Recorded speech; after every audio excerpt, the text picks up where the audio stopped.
So I'm over here. This is an old I don't know what they call them. They had machine guns and shit. And this little thing was on a swivel. And it'd be like bang, bang, bang, bang, bang, bang, bang, bang, bang, bang, bang, bang. Under here you'll find a whole bunch of tunnels and stuff. So the amount of energy and efforts that gone into building bunkers, building underground bases and bombs and crazy shit. We're talking about worldwide, let's say, trillions upon trillions, well into the 100 trillion. And the energy that's put forth for us to fucking shoot and blow each other up. I mean, what if we put all that energy into building something? This is what I'm seeing. Like, yo, let me just put all that energy into building a fucking playground, man. Like, yo, build a MOGA. That's it. Or places like it. It don't necessarily gotta be the MOGA, but the MOGA's got a really awesome design. And the crazy thing is this. Years ago, whatever, before now, when I saw Court to God rolled up on the block, I was writing Bushwick to Broadway, talking about the autobiography and life stories and, boy coming of age to man and, becoming a dad and all that. I had lawyers, I had management contract, everything was lined up. Everything was lined up. And just kind of like going into its order. And then I see my brother, and he was in Hollywood. He was working as an editor for all these different studios, with your famous stars and musicians and all that. So I was like, bro, yo, you couldn't have showed up at the more perfect moment. And he was like, why, what's up? So we sat down. We had a drink, we had a smoke, and we're sitting there and we're talking, and I'm sharing the ideas about the television shows, the movie, the play, all these different things that are, crossing through, my imagination and things that I actually had on paper and was putting together. Also a hip hop event with all elements battling out. It would be like a hip hop Olympics, and Mission2Moga, when you read it, you'll see it. It's incredible.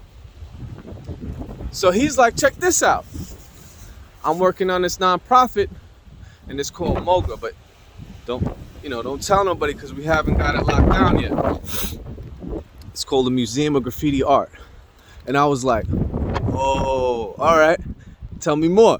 So he went on to explain the details of it, and basically like a place for us as kids, that we could have gone to build our skills.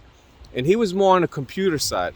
So he was taking apart, putting computers back together before his 10th birthday. So he knew coding, he knew all that zeros and ones, crazy stuff that my mind hasn't really got to yet. So I was like, all right, what do we got to do? And he was like, well, we got to get some lawyers, and we got to get set up as a 501c3 nonprofit organization so we could be tax-free, we could receive donations. And he said, you help me build the MOGA, and the MOGA will fund all the projects that you can imagine. So I was like, bet. I was like, yo, all right, come on, let's go. So I called up the lawyers, and I'm like, boom, we're going to put all this management stuff, Bushwick to Broadway, everything else is on hold. We'll put that on the shelf for now. We're focusing all efforts on the MOGA. And they were like, all right, Jonathan, we're going to set you up at a meeting at Columbia Law. So we went uptown, Harlem, went to Columbia Law with another nonprofit organization helping other people to set up as nonprofits where the students under the tutelage of a professor helped to establish people and all the paperwork and all that. So we went in there. He's all LA casual, got like bullet holes in the shirt, massive afro, and I'm over there. It's 2008. I'm doing mortgages at the time. I was working in the office. Oof, that was something. And so I'm rocking a suit. I'm all, rocking gaiters and stuff. Got my cufflinks. I'm looking super sharp, nice cut, clean, everything. And they're looking at us, and me, I'm out there. And he's super professional. He's got all his paperwork. He got everything. So we go into this office. We start explaining to them, and because they want to see if you're credible. They're not going to just waste their time, because everyone comes with an idea. If they're not really serious about it, they're not going to be about it. So he's like on point, and I'm all out there, space cadet, right? And we finished the meeting, and after the meeting, we started building together. It turned into like, we got this museum, like it's got to be a train in there, because it's got to be the original. And I'm like, just instead of computers and like showing kids how to work the computers and stuff like that, why don't we have like carpentry, and we could use graffiti as an introduction, like, and do like graffiti style carpentry, and then in the process they could learn how to refinish, do joining and planing and all these different aspects, but using graffiti as the bring in. And same thing with electric, like do a whole entire electrical panel and it'd be like a graffiti piece, or plumbing, and then it just kept going in the trades, and then the building started to morph and grow, and me and him were just we jumped in the subway, and it was like, it just something started to morph. It was incredible. And then all these crazy synchronicities started to pop into place. And then like 2 weeks later, so we back and forth, we're doing stuff. I'm jumping on a train with him. We're doing a little, running through Bushwick, and, doing a little this and that, taking some pictures, getting up and stuff, and networking and all that. And then like 2 weeks later, he calls me up. He's like, after the meeting with the lawyers, he calls me up. He's like, the lawyers are going to take our case. They're going to set us up as a nonprofit. Oh, man. He's like, there's a party tonight. I'd like you to meet the rest of the people that are involved, and da-da-da-da. And at the time, we had 2 toddlers at home. And, my lady at the time wasn't really feeling it, because she knows how I do. So she's just like, nah, you're not going. So I ended up not going. 3 days later, I get the call at Court's mom. Courtney A. Sorensen's mom found him on the couch, and he was no longer with us. And that was a heavy hit. And,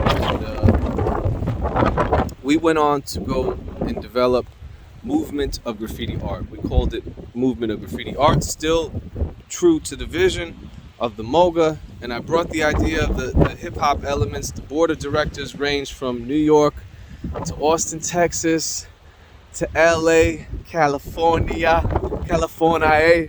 So we had all these board of directors all over the place. So, putting meetings together was a bit challenging, but we went on. We couldn't call it museum, for the reason we could have, but it would take 2 to 3 years to get a charter. It was a charter law or something like that.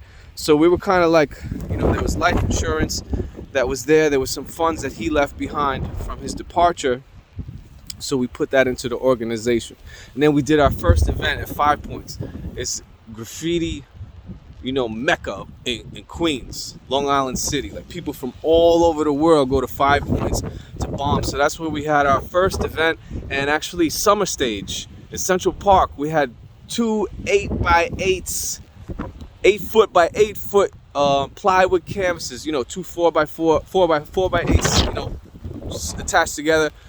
And if I'm not mistaken, Mears did one, and CERN did the other one. CERN did the other one. What crew was he rolling with? What was that? Why am I crew? Why am I?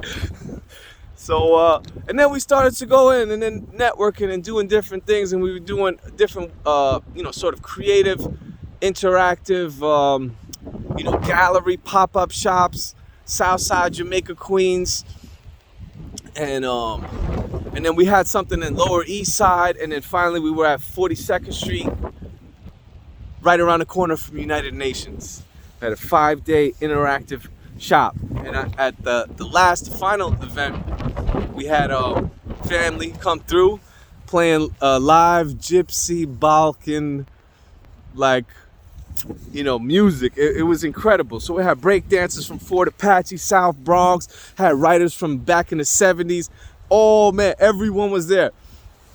But at the same time, they had another event going on somewhere else, so there was stuff happening, But at every event, it was always peaceful, regardless of the crews, cliques, gangs, whatever. Everything was peaceful. Always neutral grounds where we had our events, and that was a beautiful thing, really beautiful thing, because the vibe was just that. It was love. It was peace.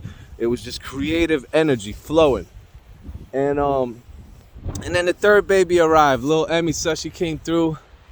And I took a little break, focused on the family, because I was getting a little carried away out there, events. And it's just sort of like you're putting events, you're gone on the weekends, day and night. You got your day thing going on, and then at night you're jumping over here, networking, and your lady's at home pregnant, taking care of 2 toddlers. It was a little tough on the family. I started to come home and feel like a stranger because I was gone. I was out there trying to save the world, right? And I was lost. But anyhow, we started getting like 1,000 hits a day on the M.O.G.A.com, and there were other nonprofits that were linking up with us. I can name a whole list of them right now, but I'll leave it at that. Famous graffiti artists worldwide, the most famous street artist worldwide was linked to us. It was powerful. We were doing something. We were on the way to do. We were right there. We were right at the cusp. It was like, and then I'm like, what's going on? We got the board of directors, and we're all in a situation where we're not really philanthropists. None of us have made multi-millions yet. And, he told me, he said, usually, Jonathan, when people get into philanthropy, it's after they've made it, like, so to speak. And, you're still starting off, and you got 2 kids at home, and I was advised to focus more on the business and stuff like that. But I said, nah.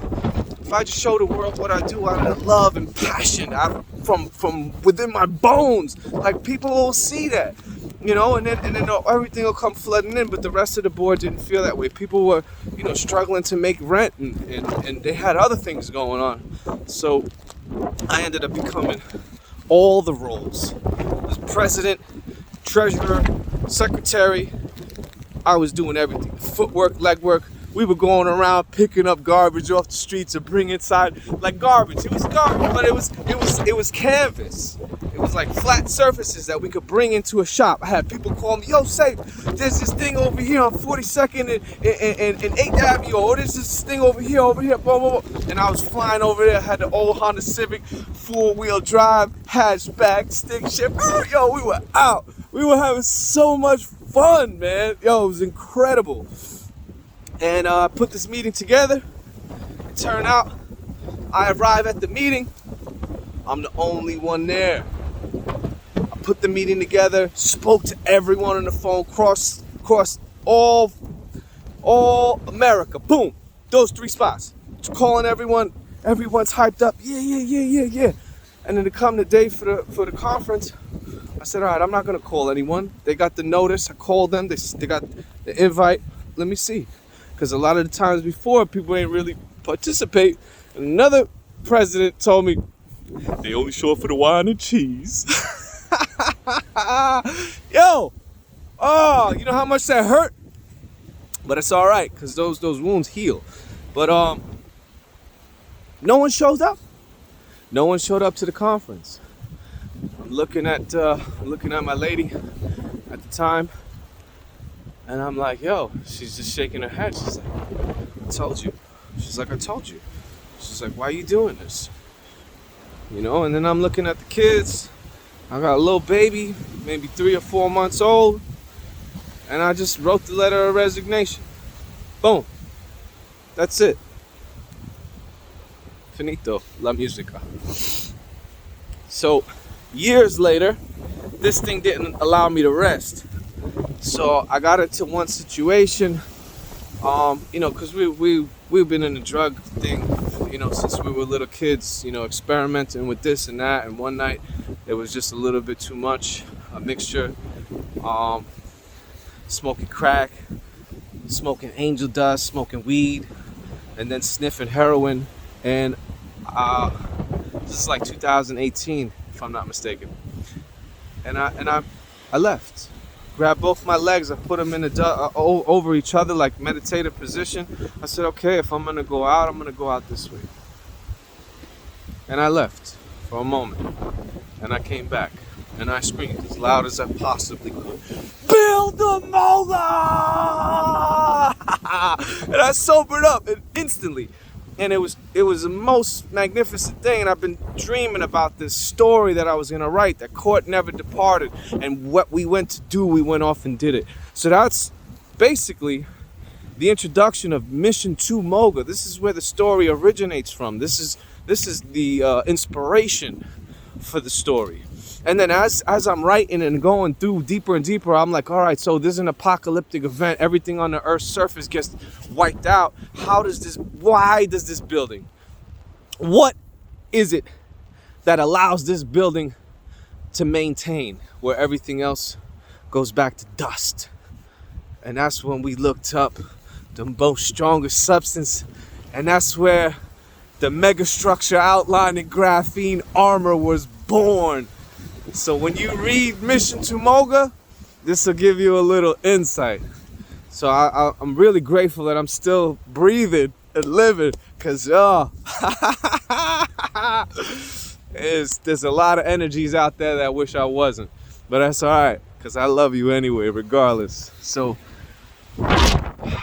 I'm continuing on. We got Mission2Moga, part 1. Actually, volume 1. Of the MOGA saga trilogy, and then you got volume 2, which is The Animogal. So Mission2Moga is like 300 years in the future. You know, deep underground military bases have been some of the ones that survive. You got 5 cities. Water is the MOGA, and then you got the city of fire, the city of wind, the city of wood, and the city of metal. And those are all controlled by artificial intelligence program called Mother and Father, whereas the MOGA had developed a auntie-uncle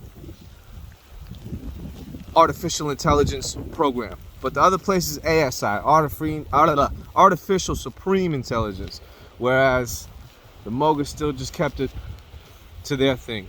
But Court of God have been working on another program in secret to try to infiltrate the 4 cities to get to the dreams on the dreamscape, to set those free who chose to be free. So that's that. And then the Animogal is basically now. This is the year of the rabbit. Follow the golden rabbit. They try to wake them up. Try to wake them up. I love you. Thank you for your participation. Now, I'll leave you with this.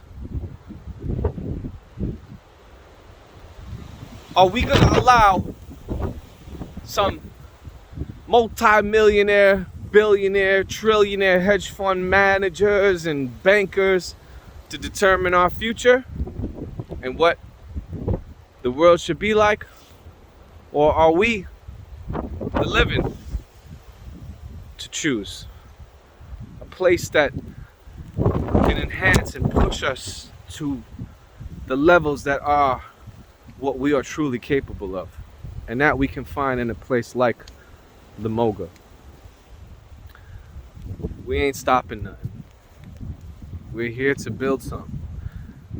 All energy is used in a particular way. You could use energy to stop a force, but why? When you could take energy and just jujitsu it, and then just bring it into something awesome. I love you. Wow. Peace.